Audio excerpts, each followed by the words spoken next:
Chapter 1. A long-expected party.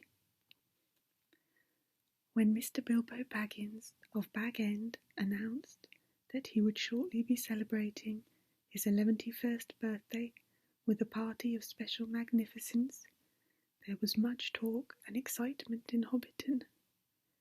Bilbo was very rich and very peculiar.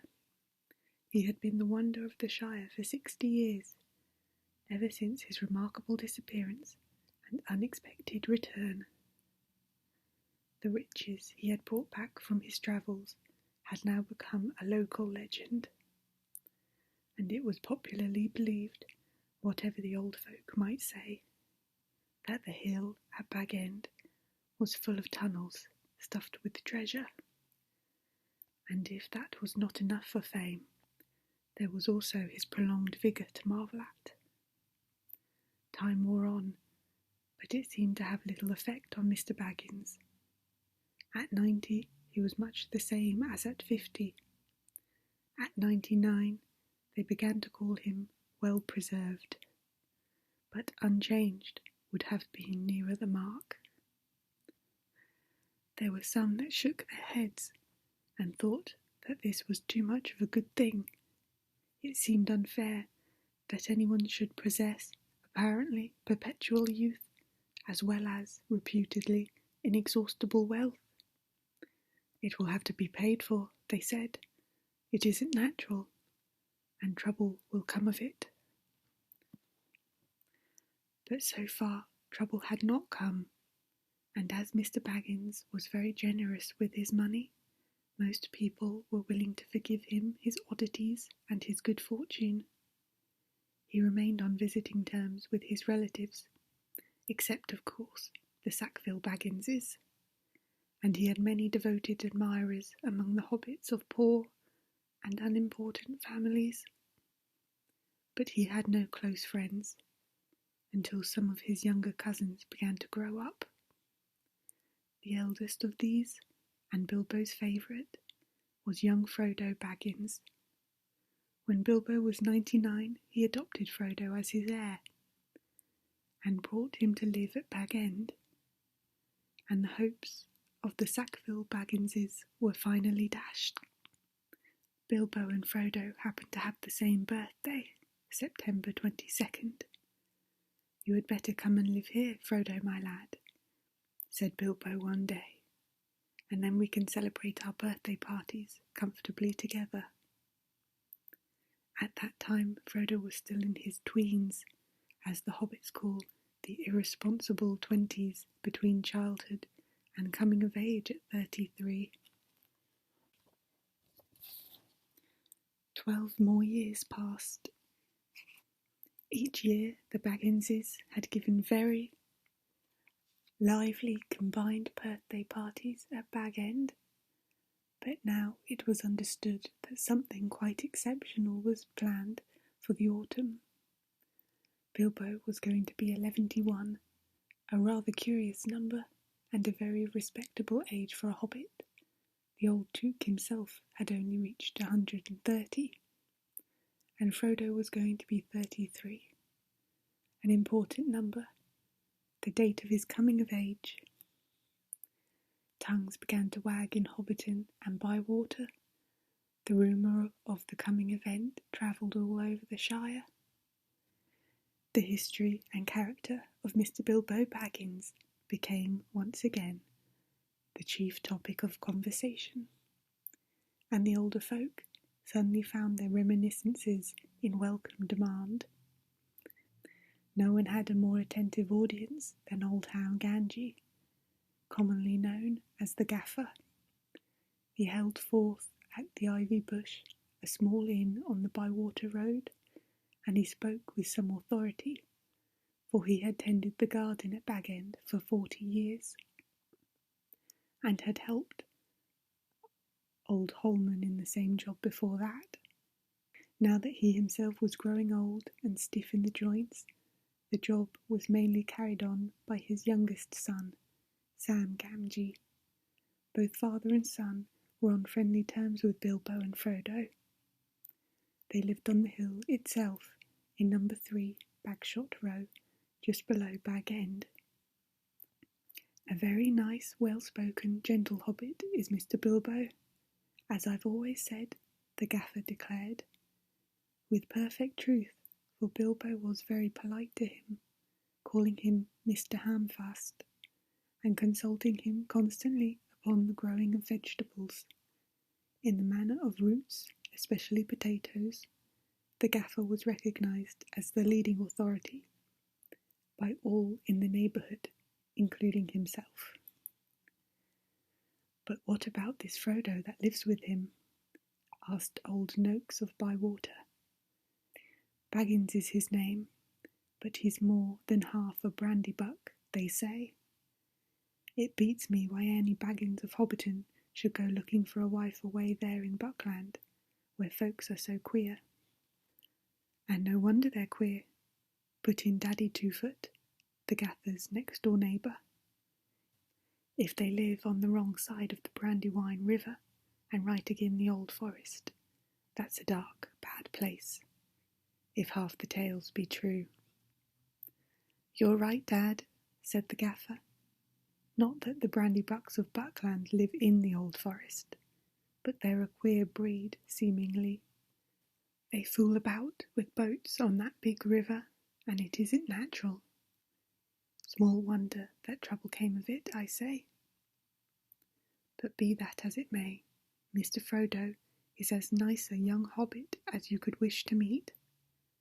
Very much like Mr. Bilbo, and in more than looks. After all, his father was a Baggins. A decent, respectable hobbit was Mr. Drogo Baggins.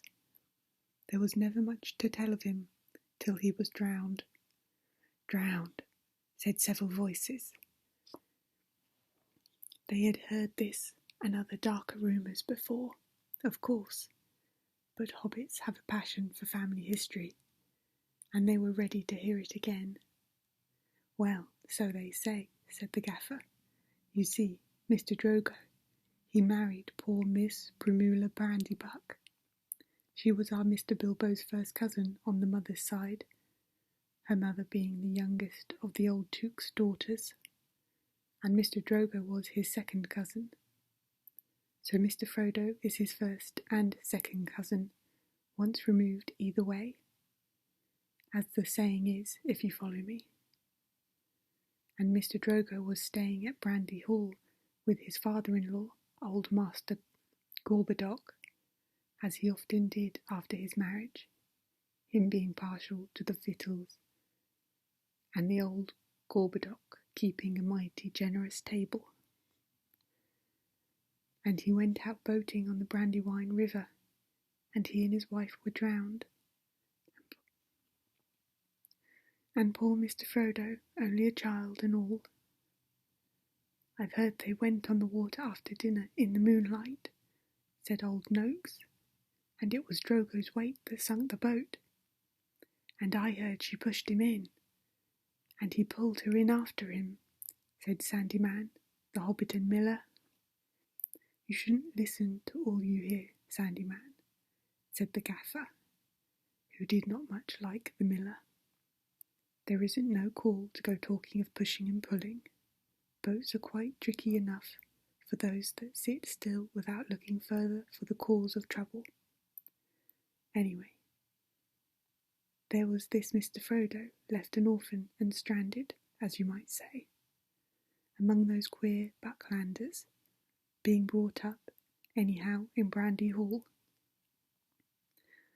A regular warren, by all accounts. Old Master Gorbodoc never had fewer than a couple of 100 relations in the place. Mr. Bilbo never did a kind of deed that when he brought the lad back to live among decent folk. But I reckon it was a nasty knock for those Sackville Bagginses. They thought they were going to get Bag End that time when he went off and was thought to be dead. And then he comes back and orders them off. And he goes on living and never looking a day older, bless him. And suddenly he produces an heir, and has all the papers made out proper. The Sackville Bagginses won't never see the inside of Bag End now, or it is to be hoped not. "There's a tidy bit of money tucked away up there, I hear tell," said a stranger, a visitor on business from Micheldelving in the West Farthing. "All the top of the hill is full of tunnels packed with chests of gold and silver, and jewels, by what I've heard." "Then you've heard more than I can speak to," answered the gaffer. "I know nothing about jewels. Mr. Bilbo is free with his money, and there seems no lack of it. But I know of no tunnel making. I saw Mr. Bilbo when he came back, a matter of 60 years ago, when I was a lad. I'd not long come prentice to old Holman, him being my dad's cousin.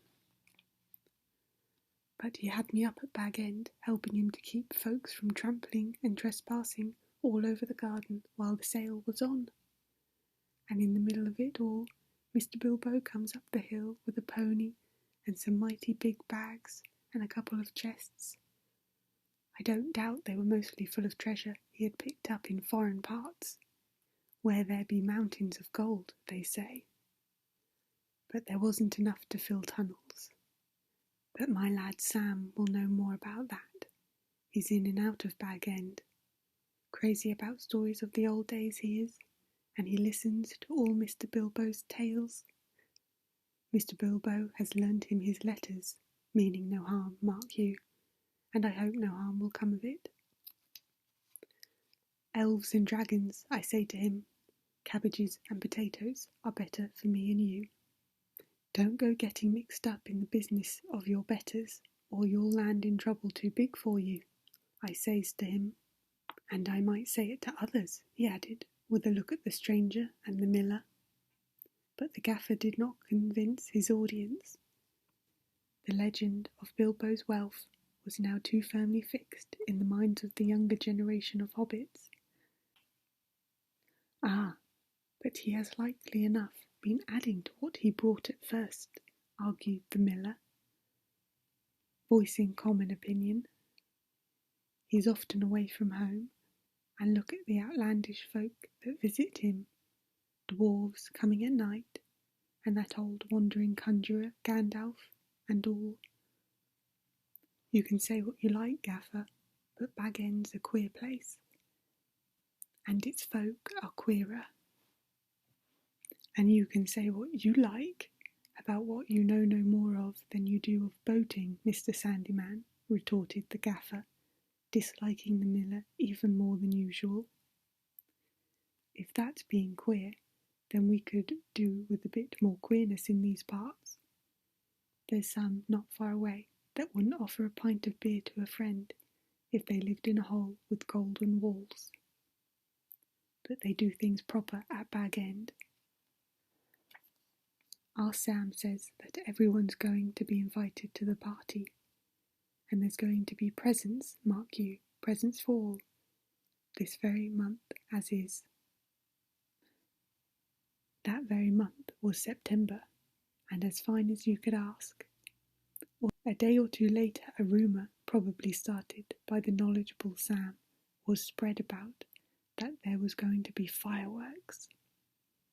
Fireworks, what is more, such as had not been seen in the Shire for nigh on a century, not indeed since the old Duke died. Days passed, and the day drew nearer. An odd-looking wagon, laden with odd-looking baggages, rolled into Hobbiton one evening, and toiled up the hill to Bag End. The startled hobbits peered out of lamp-lit doors to gape at it.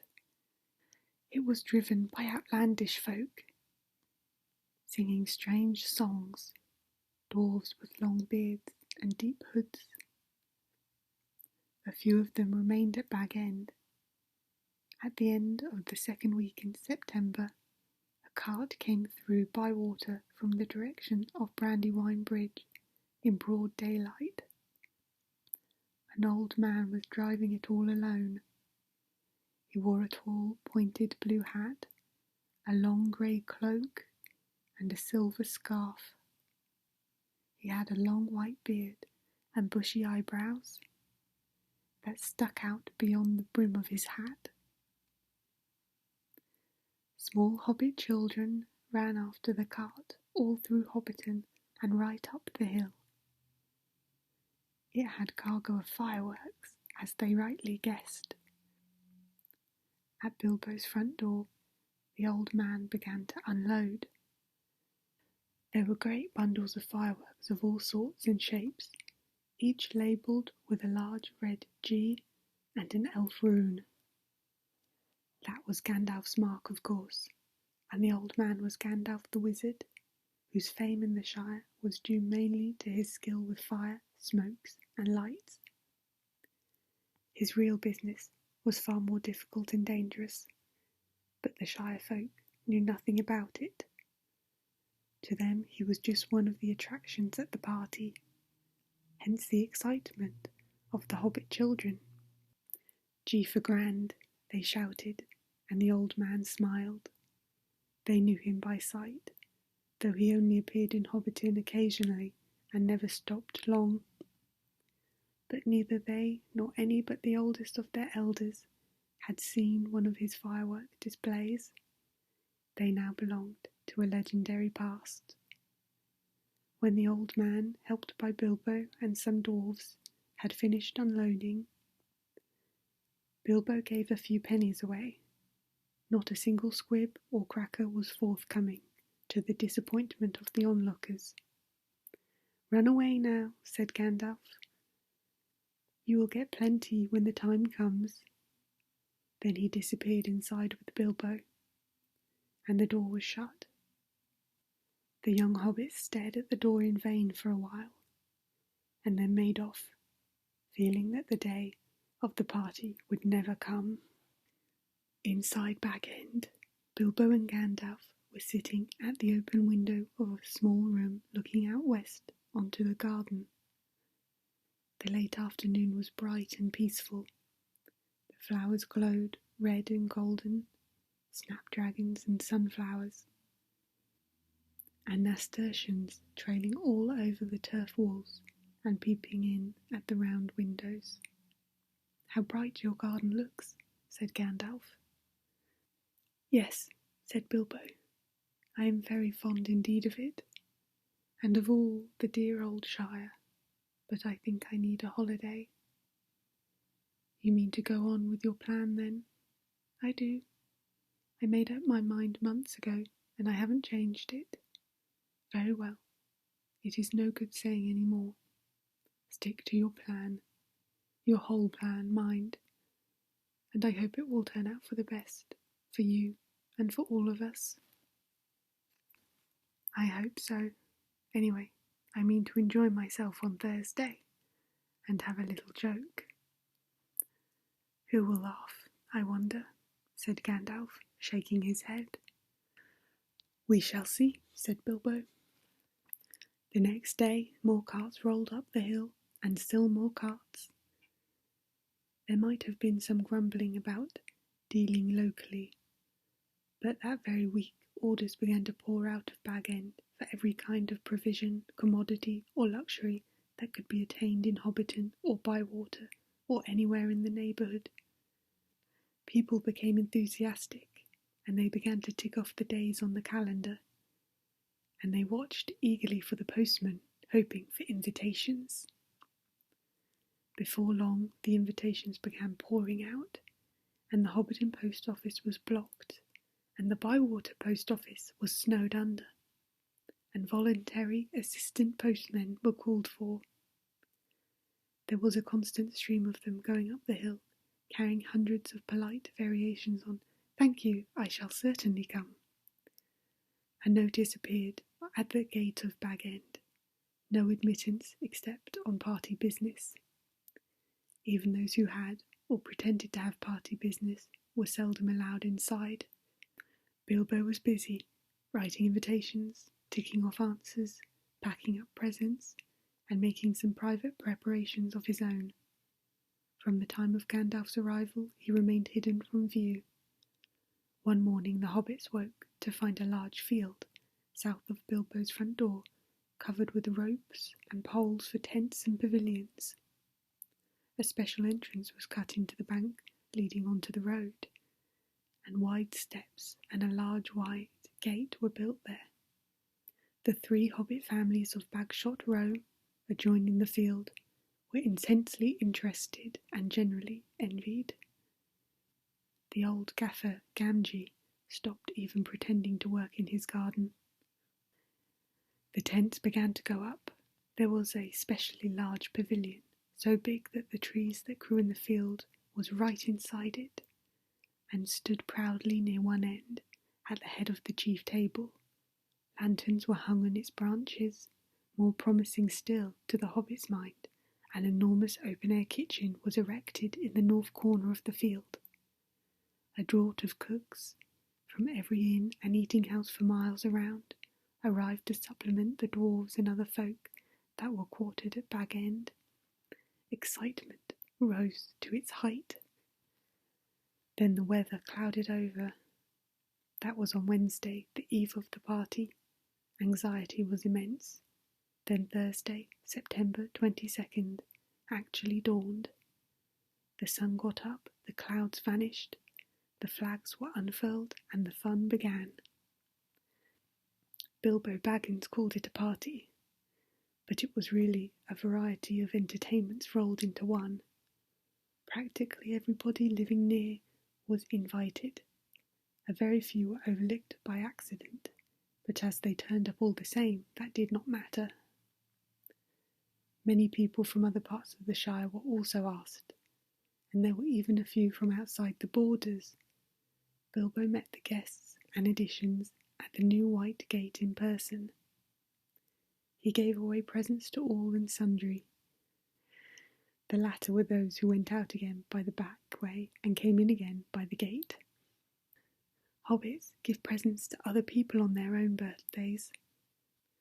Not very expensive ones, as a rule, and not so lavishly as on this occasion, but it was not a bad system. Actually, in Hobbiton and Bywater, every day in the year was somebody's birthday, so that every hobbit in those parts had a fair chance of at least one present, at least once a week. But they never got tired of them. On this occasion, the presents were unusually good. The hobbit children were so excited that for a while they almost forgot about eating. There were toys, the like of which they had never seen before, all beautiful and some obviously magical. Many of them had indeed been ordered a year before, and had come all the way from the mountains and from Dale, and were of real dwarf make.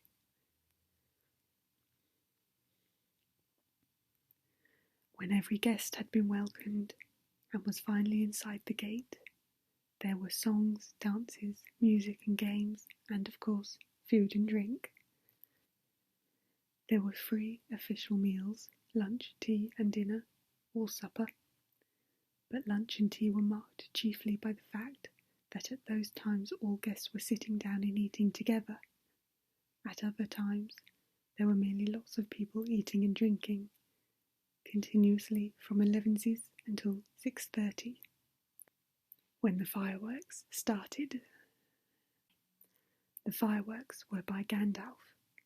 They were not only brought by him, but designed and made by him. The special effects, set pieces, and flights of rockets were let off by him. But there was also a generous distribution of squibs, crackers, bacca-rappers, sparklers, torches, dwarf candles, elf fountains, goblin barkers, and thunderclaps. They were all superb. The art of Gandalf improved with age. There were rockets like a flight of scintillating birds singing with sweet voices. There were green trees with trunks of dark smoke. Their leaves opened like a whole spring unfolding in a moment, and their shining branches dropped glowing flowers down upon the astonished hobbits, disappearing with a sweet scent just before they touched their upturned faces. There were fountains of butterflies that flew glittering into the trees. There were pillars of coloured fires that rose and turned into eagles or sailing ships, or a phalanx of flying swans. There was a red thunderstorm and a shower of yellow rain. There was a forest of silver spears that sprang suddenly into the air, with a yell like an embattled army, and came down again into the water with a hiss like 100 hot snakes. And there was also one last surprise in honour of Bilbo. It startled the hobbits exceedingly, as Gandalf intended. The lights went out. A great smoke went up. It shaped itself like a mountain seen in the distance, and began to glow at the summit. It sprouted green and scarlet flames. Out flew a red, golden dragon, not life-size, but terribly lifelike. Fire came from its jaws. His eyes glared down. There was a roar, and he whizzed 3 times over the heads of the crowd. They all ducked, and many fell flat on their faces. The dragon passed like an express train, turning a somersault, and burst over Bywater with a deafening explosion. "That was the signal for supper," said Bilbo. The pain and alarm vanished at once, and the prostrate hobbits leapt to their feet. There was a splendid supper for everyone, that is, except those invited to a special family dinner party. This was held at the great pavilion with the tree. The invitations were limited to 12 dozen, a number also called by the hobbits 1 gross, though the word was not considered proper to use of people. And the guests were selected from all the families to which Bilbo and Frodo were related, with the addition of a few special unrelated friends, such as Gandalf. Many young hobbits were included, and present by parental permission, for hobbits were very easy-going with their children in matters of sitting up late, especially when there was a chance of getting them a free meal. Bringing up young hobbits took a lot of provender. There were many Bagginses and Boffins, and also many Tooks and Brandy Bucks.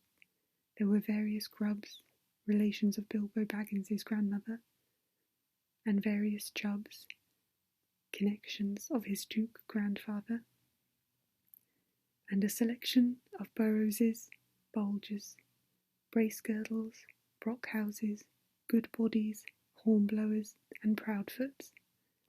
Some of these were only very distantly connected to Bilbo, and some had hardly ever been in Hobbiton before, as they lived in remote corners of the Shire. The Sackville Bagginses were not forgotten. Otho and his wife, Lobelia, were present. They disliked Bilbo and detested Frodo, but so magnificent was the invitation card, written in gold ink, that they had felt it was impossible to refuse. Besides, their cousin Bilbo had been specialising in food for many years, and his table had a high reputation. All the 144 guests expected a pleasant feast, though they rather dreaded the after-dinner speech of their host, an inevitable item. He was liable to drag in bits of what he called poetry, and sometimes after a glass or two would allude to the absurd adventures of his mysterious journey. The guests were not disappointed. They had a very pleasant feast. In fact, an engrossing entertainment, rich, abundant, varied, and prolonged. The purchase of provisions fell almost to nothing throughout the district in the ensuing week, but as Bilbo's catering had depleted the stocks of most of the stores, cellars, and warehouses for miles around, that did not matter much. After the feast, more or less, came the speech. Most of the company were, however, now in a tolerant mood, at that delightful stage which they called filling up the corners. They were sipping their favourite drinks and nibbling at their favourite dainties, and their fears were forgotten. They were prepared to listen to anything and to cheer at every full stop. "My dear people," began Bilbo, raising his plate. "Hear, hear, hear," they shouted, and kept on repeating it in chorus, seemingly reluctant to follow their own advice. Bilbo left his plate and went and stood on the chair under the illuminated tree. The light of the lanterns fell on his beaming face. The golden buttons shone on his embroidered silk waistcoat. They could all see him standing, waving one hand in the air. The other was in his trouser pocket. "My dear Bagginses and Boffins," he began again, "and my dear Tooks and Brandybucks, and Grubs and Chubs, and Burrowses, and Hornblowers, and Bulgers, Bracegirdles, Good Bodies, Brockhouses, and Proudfoots." "Proud feet!" shouted an elderly hobbit from the back of the pavilion. His name, of course, was Proudfoot, and well merited. His feet were large, exceptionally furry, and both were on the table. "Proudfoots," repeated Bilbo, "and also my good Sackville Bagginses, that I welcome back at last to Bag End.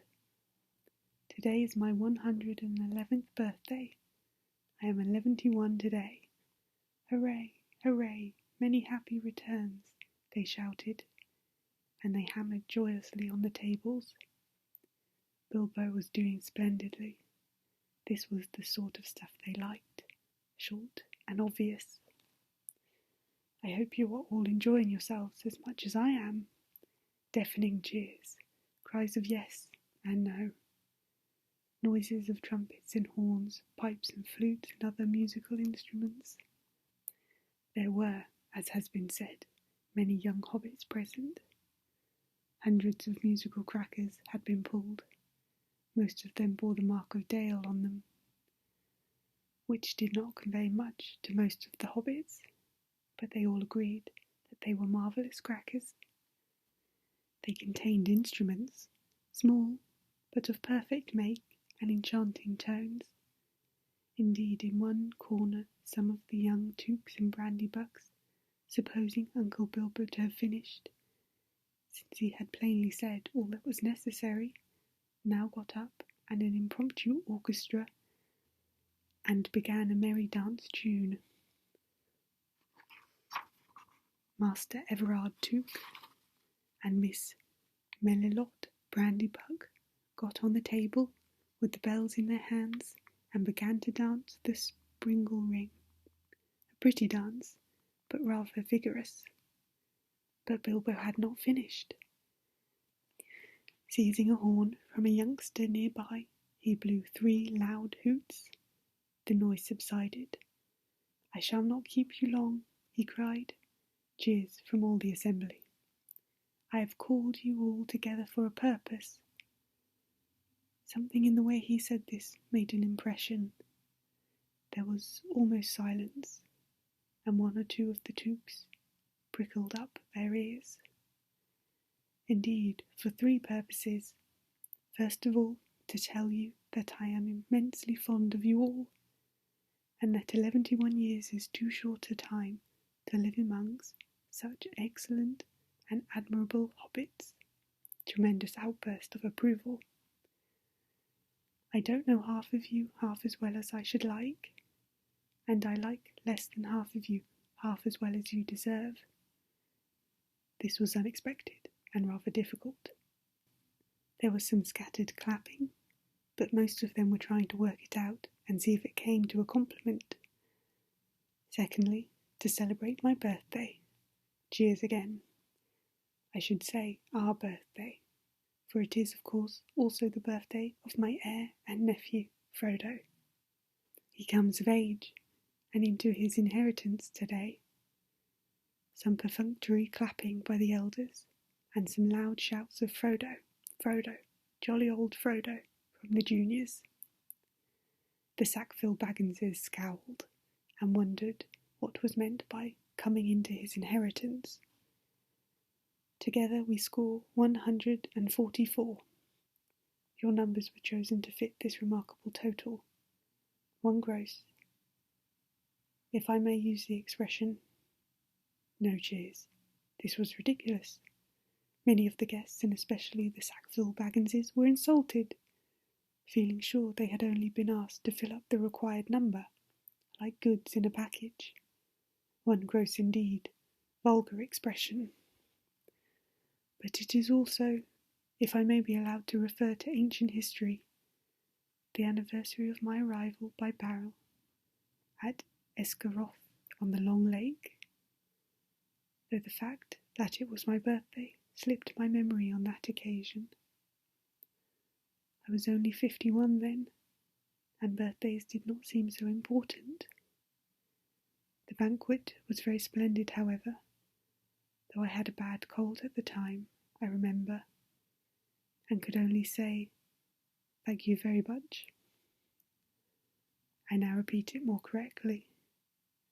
Thank you very much for coming to my little party. Obstinate silence. They all feared that a song or some poetry was now imminent, and they were getting bored. Why couldn't he stop talking and let them drink his health? But Bilbo did not sing or recite. He paused for a moment. Thirdly, and finally, he said, I wish to make an announcement. He spoke this last word so loudly and suddenly that everyone sat up who still could. I regret to announce that, though, as I said, 71 years is far too short a time to spend among you. This is the end. I am going. I am leaving now. Goodbye. He stepped down and vanished.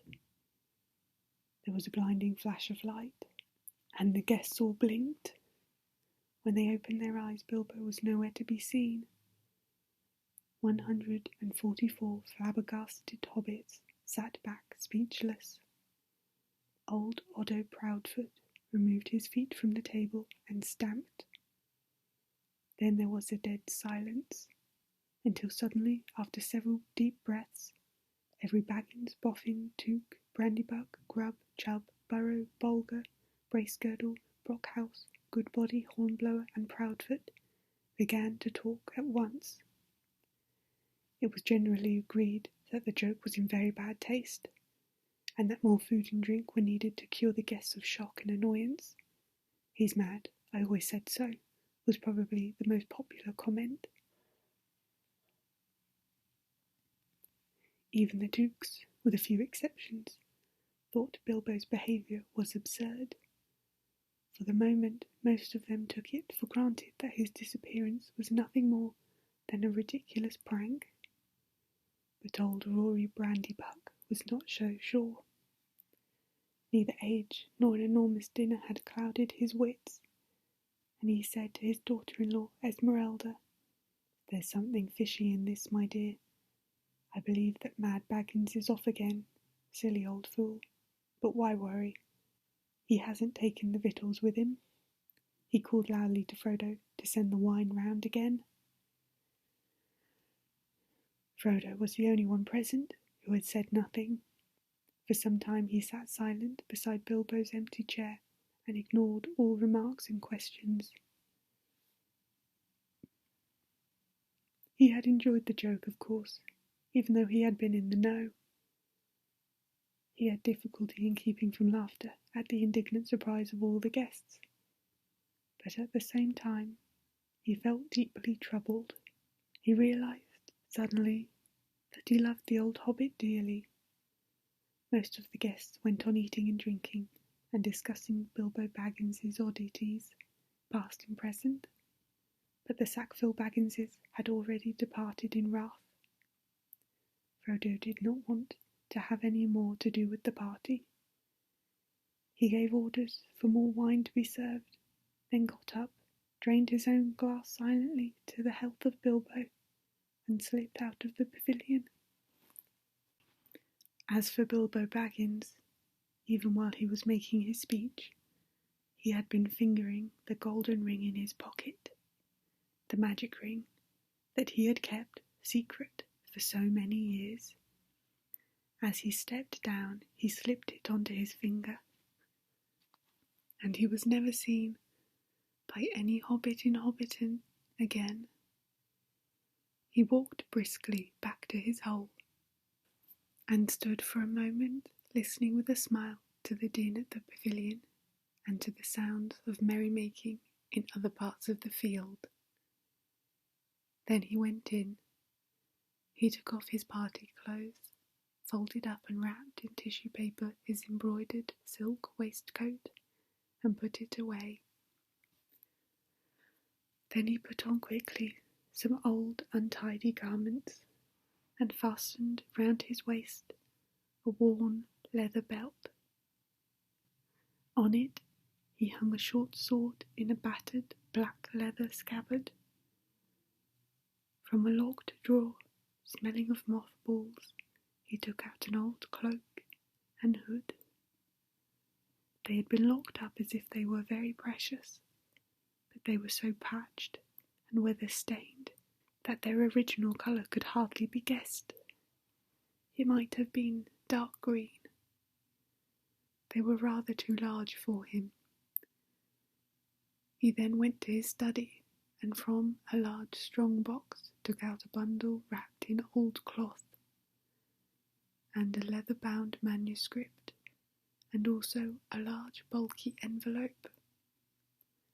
The book and bundle he stuffed into the top of a heavy bag that was standing there, already nearly full.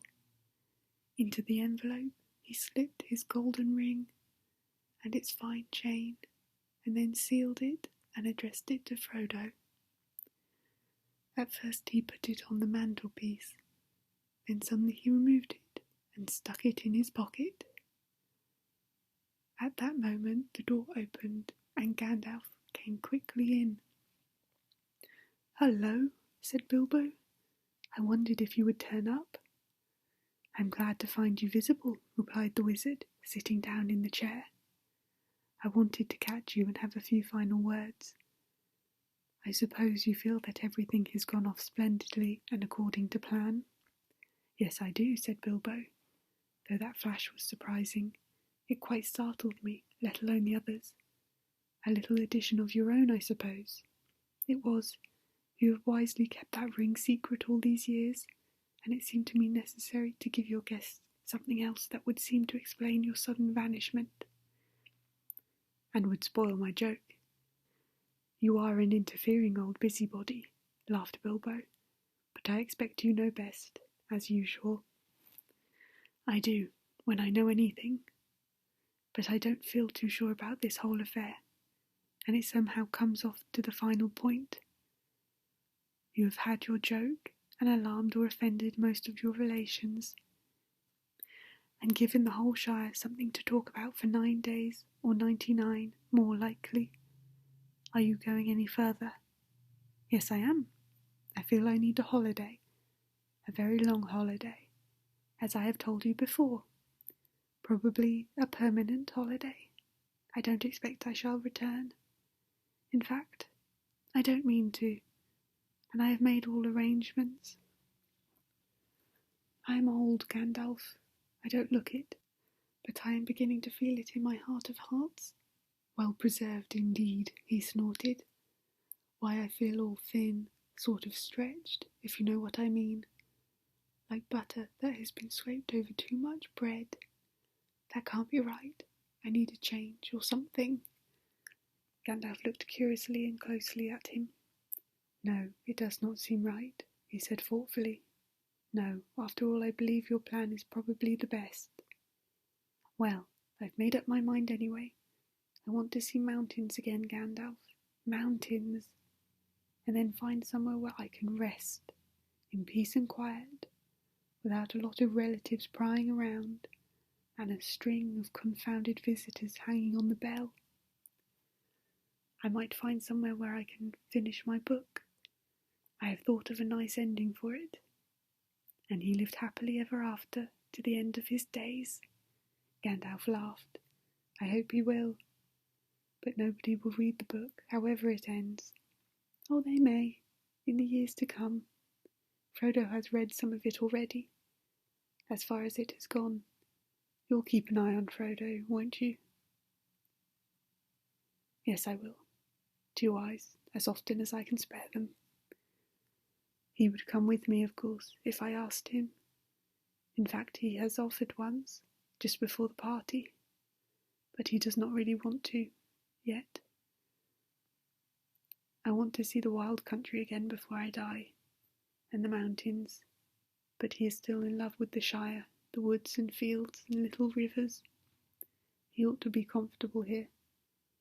I am leaving everything to him, of course, except a few oddments. I hope he will be happy, when he gets used to being on his own. It's time he was his own master now. Everything, said Gandalf. The ring as well. You agreed to that, you remember. Well, yes, I suppose so, stammered Bilbo. Where is it? In an envelope, if you must know, said Bilbo impatiently. There, on the mantelpiece. Well, no. Here it is in my pocket. He hesitated. Isn't that odd, now? He said softly to himself. Yet after all, why not? Why shouldn't it stay there? Gandalf looked again very hard at Bilbo, and there was a gleam in his eyes. I think, Bilbo, he said quietly, I should leave it behind. Don't you want to? Well, yes. And no. Now it comes to it, I don't like parting with it at all, I may say. And I don't really see why I should. Why do you want me to? He asked, and a curious change came over his voice. It was sharp with suspicion and annoyance. You are always badgering me about my ring, but you have never bothered me about other things that I have got on my journey. No, but I had to badger you, said Gandalf. I wanted the truth. It was important. Magic rings are, well, magical, and they are rare and curious. I was professionally interested in your ring, you may say, and I still am. I should like to know where it is, if you go wandering again. Also, I think you have had it quite long enough. You won't need it any more, Bilbo, unless I am quite mistaken. Bilbo flushed. There was an angry light in his eyes. His kindly face grew hard. Why not? He cried. And what business is it of yours, anyway, to know what I do with my own things? It is my own. I found it. It came to me. Yes, yes, said Gandalf. But there is no need to get angry. If I am, it is your fault, said Bilbo. It is mine, I tell you, my own, my precious, yes, my precious. The wizard's face remained grave and attentive. The only flicker in his deep eyes showed that he was startled, and indeed alarmed. It has been called that before, he said, but not by you. But I say it now, and why not? Even if Gollum said it the same once, it is not his now, but mine, and I shall keep it, I say. Gandalf stood up. He spoke sternly. You will be a fool if you do, Bilbo, he said. You make that clearer with every word you say. It has got far too much hold on you. Let it go, and then you can go yourself and be free. I'll do as I choose and go as I please, said Bilbo obstinately. Now, my dear Hobbit, said Gandalf. All your long life we have been friends, and you owe me something. Come, do as you promised. Give it up. Well, if you want my ring yourself, say so, cried Bilbo. But you won't get it. I won't give my precious away, I tell you. His hand strayed to the hilt of his small sword. Gandalf's eyes flashed. It will be my turn to get angry soon, he said. If you say that again, I shall. Then you will see Gandalf the Grey uncloaked. He took a step towards the Hobbit, and he seemed to grow tall and menacing. His shadow filled the little room. Bilbo backed away to the wall, breathing hard, his hand clutched at his pocket. They stood for a while facing one another, and the air of the room tingled. Gandalf's eyes remained bent on the hobbit. Slowly his hand relaxed and he began to tremble. "I don't know what has come over you, Gandalf," he said. "You have never been like this before. What is it all about? It is mine, isn't it? I found it, and Gollum would have killed me if I hadn't kept it. I'm not a thief, whatever he said." "I have never called you one," Gandalf answered. "But I am not one either. I'm not trying to rob you, but to help you. I wish you would trust me as you used." He turned away, and the shadow passed. He seemed to dwindle again to an old grey man, bent and troubled. Bilbo drew his hand over his eyes. "I am sorry," he said, "but I felt so queer, and yet it would be a relief in a way not to be bothered with it any more. It has been so growing on my mind lately. Sometimes I have felt it was like an eye looking at me, and I am always wanting to put it on and disappear, don't you know? Or wondering if it's safe and pulling it out to make sure. I tried locking it up, but I found I couldn't rest without it in my pocket. I don't know why, and I don't seem able to make up my mind." "Then trust mine," said Gandalf. "It is quite made up. Go away and leave it behind. Stop possessing it, give it to Frodo, and I will look after him." Bilbo stood for a moment, tense and undecided. Presently he sighed. "All right," he said with an effort. "I will." He shrugged his shoulders and smiled rather ruefully. After all, that's what this party business was all about, really.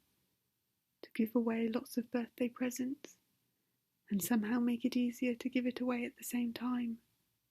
It hasn't made it any easier in the end, but it would be a pity to waste all my preparations.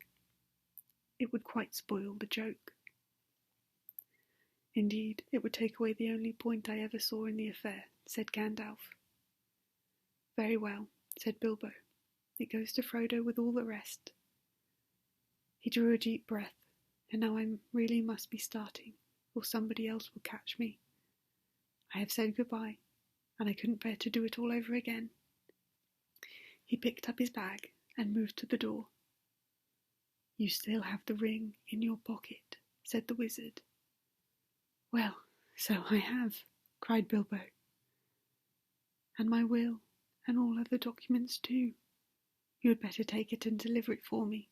That will be safest." "No, don't give me the ring," said Gandalf. "Put it on the mantelpiece. It will be safe enough there till Frodo comes. I shall wait for him." Bilbo took out the envelope, but just as he was about to set it by the clock, his hand jerked back, and the packet fell on the floor. Before he could pick it up, the wizard stooped and seized it and set it again in its place. A spasm of anger passed swiftly over the hobbit's face. Suddenly it gave way to a look of relief and a laugh. "Well, that's that," he said. "Now I'm off." They went out into the hall. Bilbo chose his favourite stick from the stand. Then he whistled. 3 dwarfs came out of different rooms where they had been busy. "Is everything ready?" asked Bilbo. "Everything packed and labelled?" "Everything," they said. "Well, let's start then." And he stepped out of the front door. It was a fine night, and the black sky was dotted with stars. He looked up, sniffing the air. What fun to be off again, off on the road with dwarves. This is what I have really been longing for years.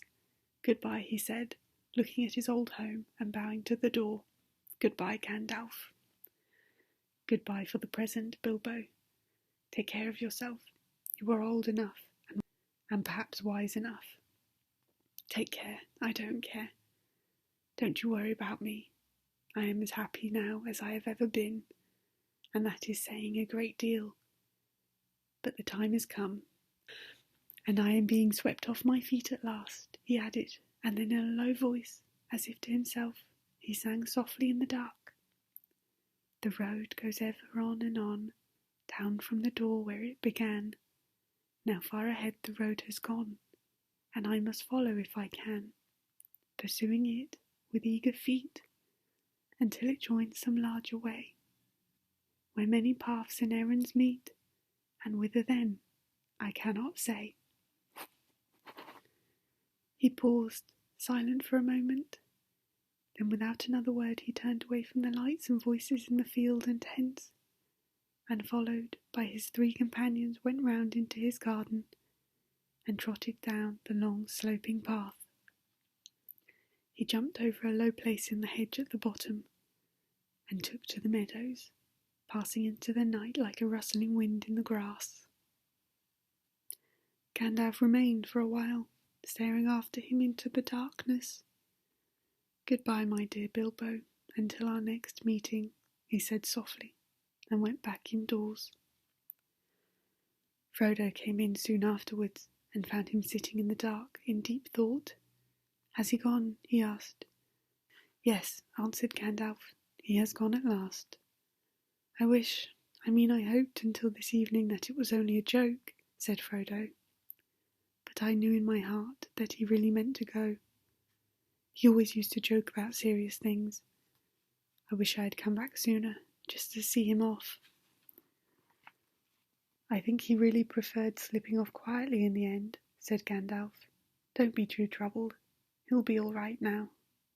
He left a packet for you. There it is." Frodo shook the envelope from the mantelpiece, and glanced at it, but did not open it.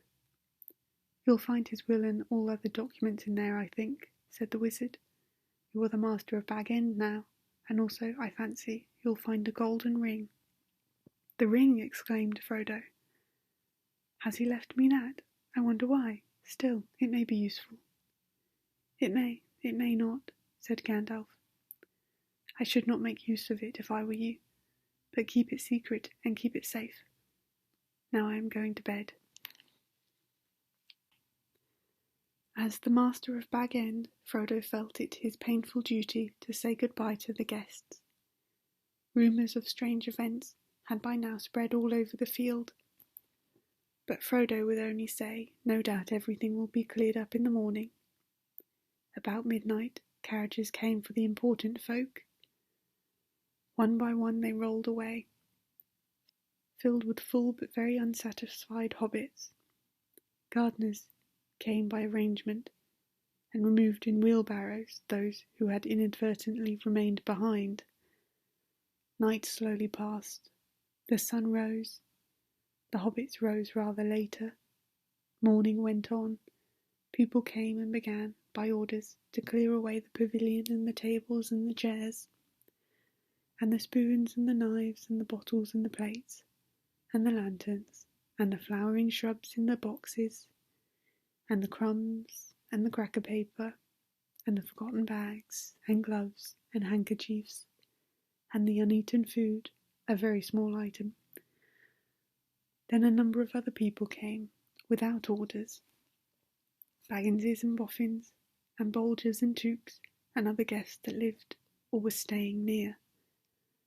By midday, when even the best fed were out and about again, there was a large crowd at Bag End, uninvited but not unexpected. Frodo was waiting on the step, smiling but looking rather tired and worried. He welcomed all the callers, but he had not much more to say than before. His reply to all inquiries was simply this: "Mr. Bilbo Baggins has gone away, as far as I know, for good." Some of the visitors he invited to come inside, as Bilbo had left messages for them. Inside the hall there was piled a large assortment of packages and parcels and small articles of furniture. On every item there was a label tied, and were several labels of this sort: "For Adelard Took, for his very own, from Bilbo," on an umbrella. Adelard had carried off many unlabelled ones. "For Dora Baggins, in memory of a long correspondence, with love from Bilbo," on a large waste-paper basket. Dora was Drogo's sister and the eldest surviving female relative of Bilbo and Frodo. She was 99 and had written reams of good advice for more than half a century. For Milo Burrows, hoping it will be useful, from BB, on a gold pen and ink bottle. Milo never answered letters. For Angelica's use, from Uncle Bilbo, on a round convex mirror. She was a young Baggins, and too obviously considered her face shapely. For the collection of Hugo Bracegirdle, from a contributor, on an empty bookcase. Hugo was a great borrower of books, and worse than usual at returning them. For Lobelia Sackville Baggins, as a present, on a case of silver spoons. Bilbo believed that she had acquired a good many of his spoons while he was away on his former journey. Lobelia knew that quite well. When she arrived later in the day, she took the point at once, and she also took the spoons. This is only a small collection of the assembled presents. Bilbo's residence had got rather cluttered up with things in the course of his long life. It was a tendency of Hobbit tolls to get cluttered up, for which the custom of giving so many birthday presents was largely responsible. Not, of course, that the birthday presents were always new. There were one or two old mathams of forgotten use that had circulated around all the district. But Bilbo had usually given new presents, and kept those that he received. The old hole was now being cleared away a little. Every one of the various parting gifts had labels written out personally by Bilbo, and several had some point or some joke. But of course, most of the things were given where they would be wanted and welcomed. The poor hobbits, especially those of Bagshot Row, did very well. Old Gaffer Gamgee got 2 sacks of potatoes, a new spade, a woolen waistcoat, and a bottle of ointment for creaking joints. Old Rory Brandybuck, in return for much hospitality, got a dozen bottles of old Winniards, a strong red wine from the South Farthing, and now quite mature, as it had been laid down by Bilbo's father. Rory quite forgave Bilbo, and voted him a capital fellow after the first bottle. There was plenty of everything left for Frodo, and of course all the chief treasures, as well as the books, pictures, and more than enough furniture, were left in his possession. There was, however, no sign or mention of money or jewellery. Not a penny piece or a glass bead was given away. Frodo had a very trying time that afternoon. A false rumour that the whole household was being distributed free spread like wildfire, and before long the place was packed with people who had no business there, but could not be kept out. Labels got torn off and mixed, and quarrels broke out. Some people tried to do swaps and deals in the hall, and others tried to make off with minor items not addressed to them, or with anything that seemed unwanted or unwatched. The road to the gate was blocked with barrows and handcarts. In the middle of the commotion, the Sackville Bagginses arrived. Frodo had retired for a while and left his friend Merry Brandybuck to keep an eye on things. When Otho loudly demanded to see Frodo, Merry bowed politely. "He is indisposed," he said. "He is resting." "Hiding, you mean," said Lobelia. "Anyway, we want to see him, and we mean to see him. Just go and tell him so." Merry left them a long while in the hall, and they had time to discover their parting gift of spoons. It did not improve their tempers. Eventually they were shown into a study. Frodo was sitting at the table with a lot of papers in front of him. He looked indisposed. To see Sackville Bagginses at any rate, and he stood up, fidgeting with something in his pocket, but he spoke quite politely. The Sackville Bagginses were rather offensive. They began by offering him bad bargain prices, as between friends, for various valuable and unlabelled things. When Frodo replied that only things specifically directed by Bilbo were being given away, They said the whole affair was rather fishy. "Only one thing is clear to me," said Otho, "and that is that you are doing exceedingly well out of it." "I insist on seeing the will." Otho would have been Bilbo's heir, but for the adoption of Frodo. He read the will carefully and snorted. It was, unfortunately, very clear and correct, according to the legal custom of hobbits, which demand, among other things, 7 signatures of witnesses in red ink. "Foiled again," he said to his wife, "and after waiting 60 years. Spoons. Fiddlesticks." He snapped his fingers under Frodo's nose and stumped off. But Lobelia was not so easily got rid of. A little later Frodo came out of the study to see how things were going on, and found her still about the place, investigating nooks and corners and tapping the floors. He escorted her firmly off the premises, after he had relieved her of several small but rather valuable articles that had somehow fallen inside her umbrella. Her face looked as if she was in the throes of thinking out a really crushing parting remark, but all she found to say, turning round on the step, was, "You'll live to regret it, young fellow. Why didn't you go too? You don't belong here. You're no Baggins. You're a brandy-buck." "Did you hear that, Mary? That was an insult, if you like," said Frodo, as he shut the door on her. "It was a compliment," said Mary Brandybuck, "and so, of course, not true." Then they went round the hole, and evicted 3 young hobbits, 2 boffins and a bolger, who were knocking holes in the walls of one of the cellars. Frodo also had to tussle with young Sancho Proudfoot, old Otto Proudfoot's grandson, who had begun an excavation in the larder pantry, where he thought there was an echo. The legend of Bilbo's gold excited both curiosity and hope. For legendary gold, mysteriously obtained, if not positively ill-gotten, is, as everyone knows, anyone's for the finding, unless the search is interrupted. When he had overcome Sancho and pushed him out, Frodo collapsed on a chair in the hall. "It's time to close the shop, Mary," he said. "Lock the door and don't open it to anyone today, not even if they bring the battering ram." Then he went to revive himself with a belated cup of tea. He had hardly sat down when there came a soft knocking at the front door. Lobelia again, most likely, he thought. She must have thought of something really nasty, and have come back again to say it. It can wait. He went on with his tea. The knock was repeated, much louder, but he took no notice. Suddenly the wizard's head appeared at the window. "If you don't let me in, Frodo, I shall blow your door right down your hole and through the hill," he said.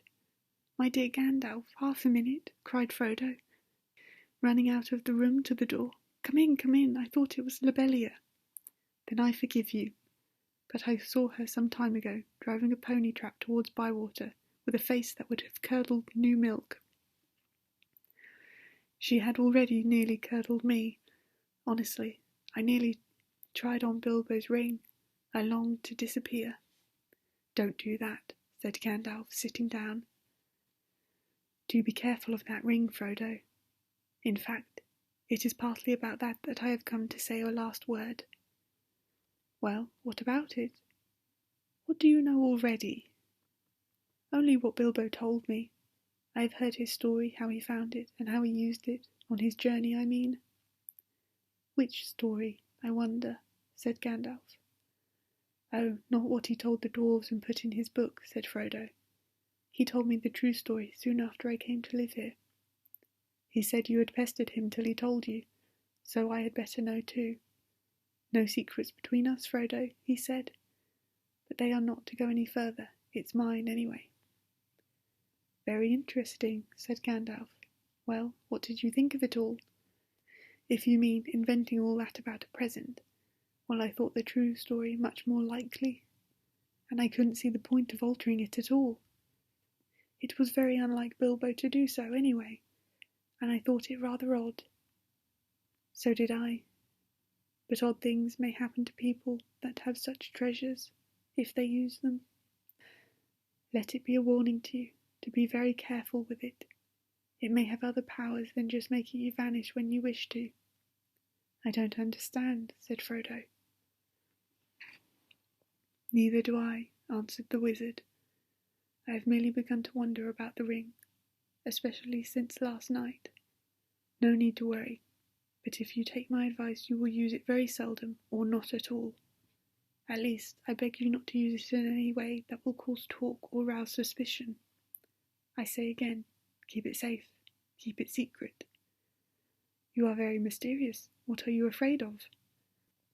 "I am not certain, so I will say no more. I may be able to tell you something when I come back.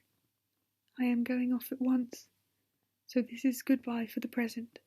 He got up. "At once?" cried Frodo. "Why, I thought you were staying on for at least a week. I was looking forward to your help." "I did mean to, but I have had to change my mind. I may be away for a good while, but I'll come and see you again as soon as I can. Expect me when you see me. I shall slip in quietly. I shan't often be visiting the Shire openly again.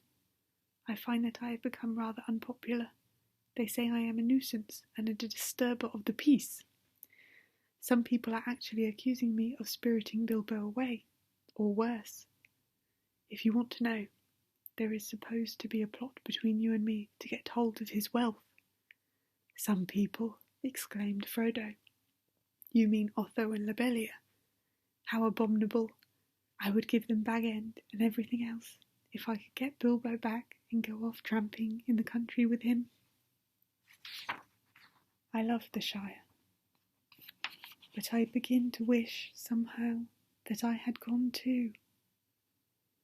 I wonder if I shall ever see him again." "So do I," said Gandalf, "and I wonder many other things. Goodbye now. Take care of yourself. Look out for me, especially at unlikely times. Goodbye." Frodo saw him to the door.